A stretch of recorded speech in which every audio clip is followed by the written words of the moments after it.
고요한 시간 주님의 보좌 앞에 내 마음을 쏟네. 모든 것 아시는 주님께 감출 것 없네.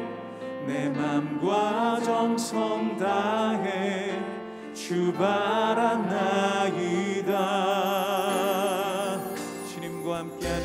주님과 함께하는 이 고요한 시간 주님의 보좌 앞에 내 마음을 쏟네. 모든 것 아시는 주님께 감출 것 없네. 내 맘과 정성 다해 주 바라나이다. 온 맘 다해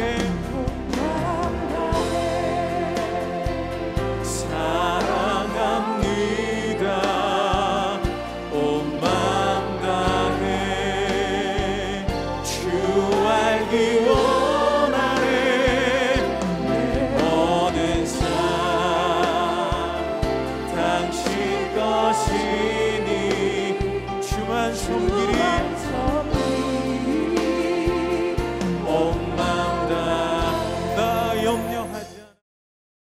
제8장.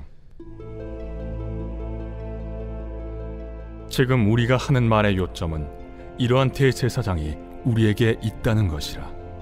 그는 하늘에서 지극히 크신 이의 보좌 우편에 앉으셨으니 성소와 참 장막에서 섬기는 이시라. 이 장막은 주께서 세우신 것이요 사람이 세운 것이 아니니라. 대제사장마다 예물과 제사드림을 위하여 세운 자니 그러므로 그도 무엇인가 드릴 것이 있어야 할지니라. 예수께서 만일 땅에 계셨더라면 제사장이 되지 아니하셨을 것이니 이는 율법을 따라 예물을 드리는 제사장이 있음이라. 그들이 섬기는 것은 하늘에 있는 것의 모형과 그림자라. 모세가 장막을 지으려 할 때 지시하심을 얻음과 같으니 이르시되 삼가 모든 것을 산에서 내게 보이던 본을 따라 지으라 하셨느니라. 그러나 이제 그는 더 아름다운 직분을 얻으셨으니 그는 더 좋은 약속으로 세우신 더 좋은 언약의 중보자시라. 저 첫 언약이 무흠하였더라면 둘째 것을 요구할 일이 없었으려니와 그들의 잘못을 지적하여 말씀하시되 주께서 이르시되 볼지어다 날이 이르리니 내가 이스라엘 집과 유다 집과 더불어 새 언약을 맺으리라. 또 주께서 이르시기를 이 언약은 내가 그들의 열조의 손을 잡고 애굽 땅에서 인도하여 내던 날에 그들과 맺은 언약과 같지 아니하도다. 그들은 내 언약 안에 머물러 있지 아니하므로 내가 그들을 돌보지 아니하였노라. 또 주께서 이르시되 그날 후에 내가 이스라엘 집과 맺을 언약은 이것이니 내 법을 그들의 생각에 두고 그들의 마음에 이것을 기록하리라. 나는 그들에게 하나님이 되고 그들은 내게 백성이 되리라. 또 각각 자기 나라 사람과 각각 자기 형제를 가르쳐 이르기를 주를 알라 하지 아니할 것은 그들이 작은 자로부터 큰 자까지 다 나를 알미라. 내가 그들의 불의를 긍휼히 여기고 그들의 죄를 다시 기억하지 아니하리라 하셨느니라. 새 언약이라 말씀하셨음에 첫 것은 낡아지게 하신 것이니 낡아지고 쇠하는 것은 없어져 가는 것이니라. 사랑하는 성도 여러분, 오늘도 이 아침에 말씀을 통해서 다시 한번 우리의 죄를 사하여 주시고 또 복음으로 새롭게 하여 주신 하나님의 은혜를 깊이 누리는 저와 여러분 되시기를 축원합니다. 오늘 함께 나눌 말씀은 히브리서 8장 1절에서 13절까지의 말씀입니다. 성도가 믿음 생활을 하면서 발견하는 가장 큰 기쁨은 무엇일까요? 그것은 바로 나의 모든 죄가 완전히 사함을 받았다라는 사실에 확신을 발견할 때입니다. 사도 바울의 고백처럼 죄인 중에 괴수였던 우리가 하나님으로부터 완전한 죄사함을 받았음을 알고 믿고 확신하는 것만큼 가장 큰 기쁨은 없습니다. 세상은 항상 조건과 명분을 요구하죠. 우리가 무엇을 얻거나 획득하기 위해서는 그만큼의 노력이나 대가 지불이 반드시 선행되어야 합니다. 이러한 논리에 익숙한 저와 여러분은 자칫 신앙생활을 하면서 우리 자신의 선행이나 교회 활동, 십계명을 준수하려는 어떤 노력이나 우리의 수고를 통해 제사함을 얻을 수 있다는 착각에 빠질 수 있습니다. 하지만 오늘 본문에 나오는 새 언약은 우리에게 그러한 것을 요구하지 않아요. 히브리서 기자는 그리스도를 우리의 새로운 지도자로 모든 방황하는 이들에게 소망을 주실 수 있는 대제사장으로 드러내 보여주고 있습니다. 앞서 7장에서 예수님이 이스라엘의 최초의 대제사장 아론 계열의 어떤 제사장보다도 더 위대한 제사장이라고 설명을 했습니다. 지금까지 히브리서 기자가 주장한 것은 그리스도께서 모든 면에서 유대 제사장 제도보다 우월하다라는 것이었죠. 그리고 그분은 엄청난 위엄을 뽐내고 계십니다. 1절입니다. 지금 우리가 하는 말의 요점은 이러한 대제사장이 우리에게 있다는 것이라. 그는 하늘에서 지극히 크신 이의 보좌 우편에 앉으셨으니 하늘에서 위엄의 보좌 우편에 앉으신 대제사장이 바로 그리스도이십니다. 하나님의 우편에 앉아 계심으로 가장 큰 영광을 누리고 계시죠. 이 짧은 구절이 보여주는 것은 십자가에서 자신을 온전히 들이심으로 속죄 사역을 이루신 그리스도가 어떤 역할을 하고 있는지 분명한 적용점을 우리에게 보여주고 있습니다. 영광 가운데 하나님의 보좌 우편에 앉아 계시는 분이십니다. 그렇습니다. 예수님은 부활하신 육체를 입으시고 지금 하나님과 함께 계시는 것이죠. 계속해서 2절입니다. 성소와 참 장막에서 섬기는 이시라. 이 장막은 주께서 세우신 것이요 사람이 세운 것이 아니니라. 한 번의 제사로 영원한 제사를 드리신 예수 그리스도는 이제 더 이상 추가적인 제사를 드리지 않습니다. 십자가에서의 희생적 섬김은 더는 필요하지 않는 거예요. 예수님의 희생 제사는 거룩과 공의에 대한 하나님의 요구를 완전히 이루셨기 때문입니다.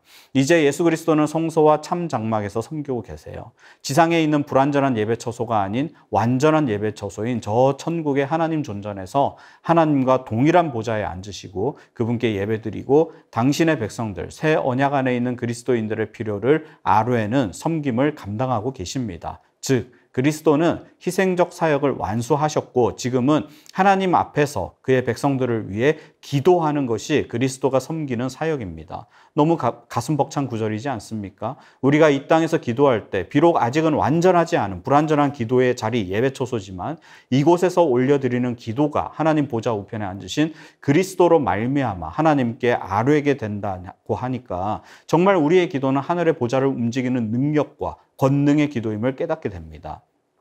오늘날 우리는 기도를 통해 천국의 하나님 보좌 앞으로 나아갈 수 있고 언젠가는 그 앞에서 영원히 살게 될 것입니다. 계속해서 3절 보십시오. 대제사장마다 예물과 제사드림을 위하여 세운 자니 그러므로 그도 무엇인가 드릴 것이 있어야 할지니라. 구약시대 제사장들은 예물과 제사를 드리는 것이 맡은 일이었죠. 예물은 소제를 가리키고 제사드림은 속죄제, 다시 말하면 피 흘림이 있는 제사인데 제사장들은 죄를 대속하기 위해 제물로 드릴 것이 필요했습니다. 그러나 그리스도는 누구도 따라하거나 모방할 수 없는 완전한 예물이 스스로 되셔서 단번에 자기를 드린 제물로 모든 죄가 가리움을 받게 되었습니다. 그러므로 대제사장으로서 예수 그리스도의 역할, 그의 희생, 제물, 그리고 하나님에 대한 섬김은 모두 옛 언약 아래에 있는 계획들을 뛰어넘는 유능한 것입니다. 5절입니다. 그들이 섬기는 것은 하늘에 있는 것의 모형과 그림자라. 모세가 장막을 지으려 할 때에 지시하심을 얻음과 같으니 이르시되 삼가 모든 것을 산에서 내게 보이던 본을 따라 지으라 하셨느니라. 땅에서 제사장으로서의 사역은 하늘에서 예수님께서 수행하시게 될 제사장직의 그림자로 주어졌을 뿐이었습니다. 흡사하기는 하지만 분명 왜곡된 지점이 있었고 진정한 제사장이 행할 사역을 모방한 것이었습니다. 결국 레위 제사장의 사역을 그리스도의 구속 사역을 미리 보여주는 역할이었죠. 그럼에도 불구하고 우리가 결코 무시할 수 없는 것은 비록 땅에서 행해진 사역이라 하더라도 그것의 출처는 하나님이에요.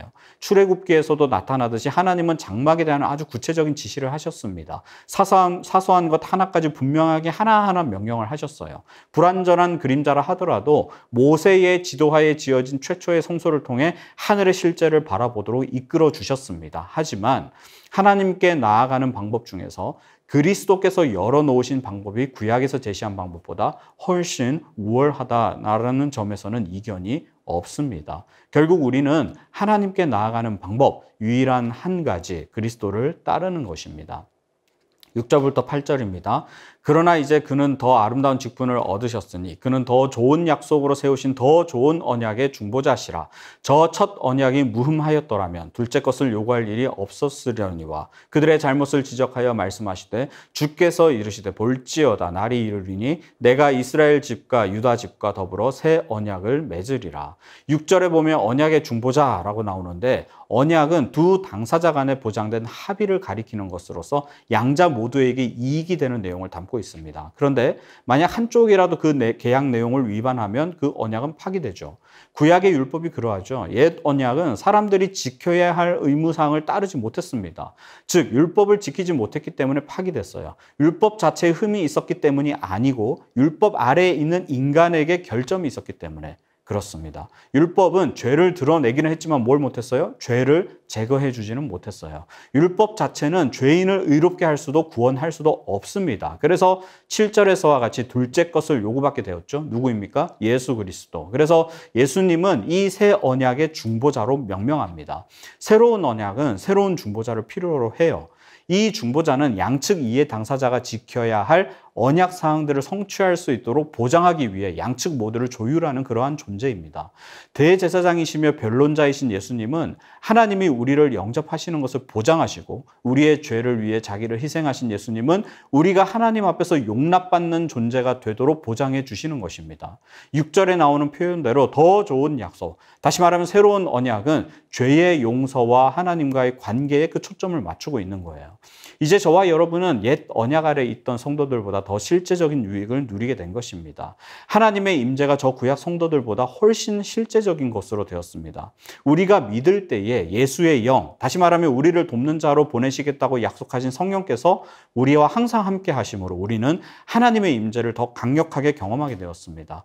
그 성령께서 우리의 심령과 마음과 생각 가운데 하나님의 진리를 가르치시고 말씀하시고 그것대로 행할 수 있도록 도와주십니다. 법을 지켜야 하는 의무감이 아니라 하나님의 강력한 임재를 경험함으로 하나님의 사랑을 경험하게 되고 그 사랑에 힘입어 우리 마음판에 새겨지는 말씀대로 순종하는 그 소명의 삶을 살 수 있게 된 것이죠. 10절 보십시오.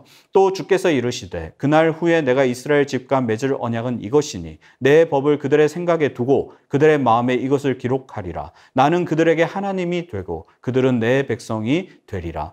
이제는 하나님의 법이 우리의 생각과 마음에 새겨짐으로 우리는 하나님의 소유요 백성임을 자각하고 그 사랑과 은혜 속에서 순종하는 그 소명의 삶을 살아가는 것입니다.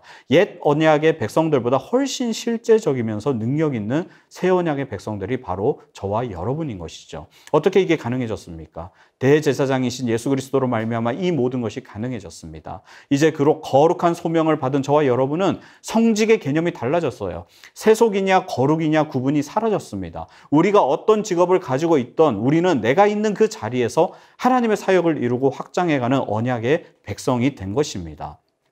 물론 가르치는 교사는 필요해요.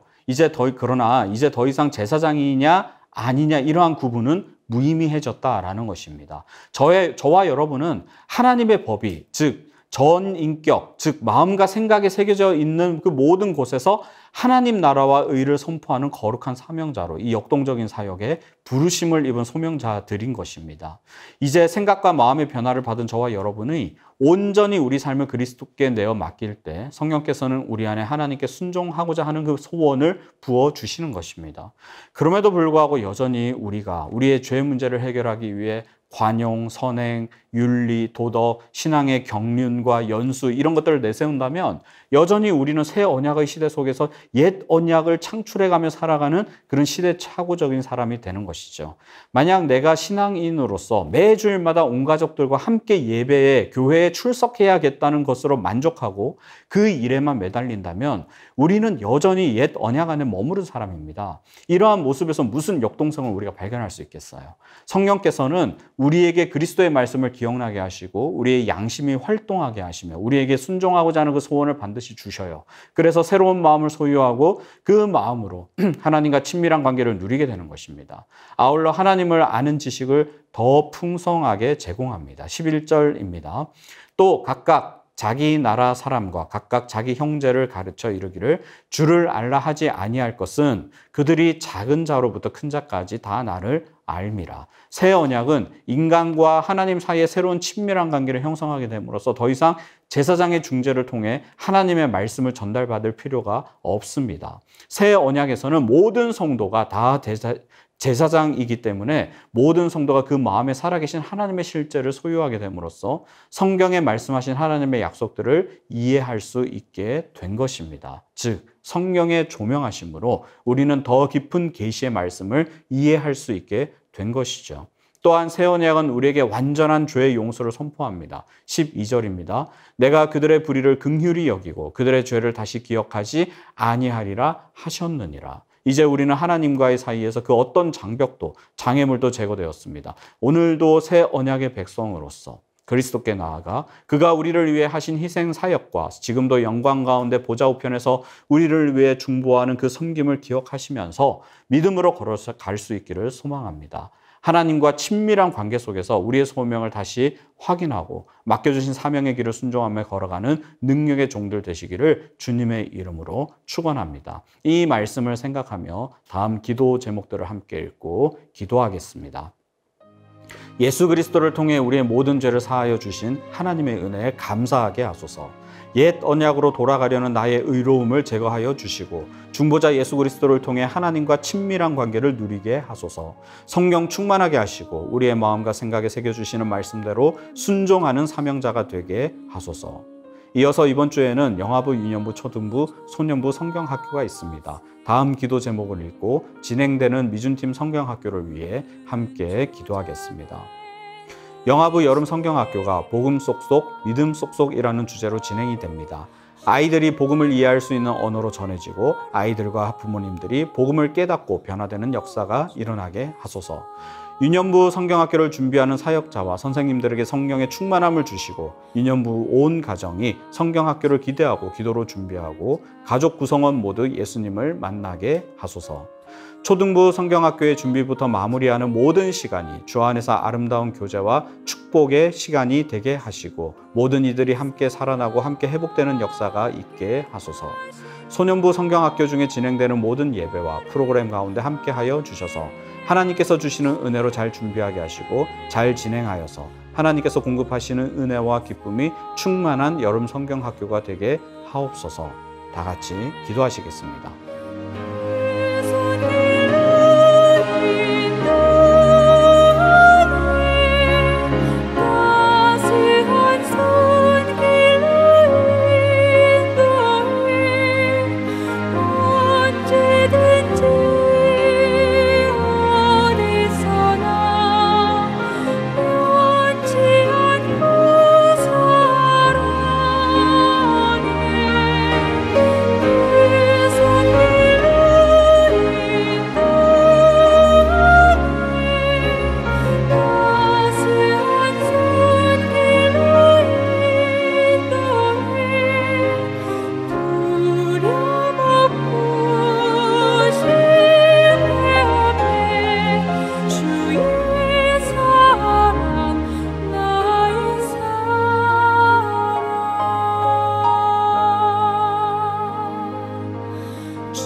영생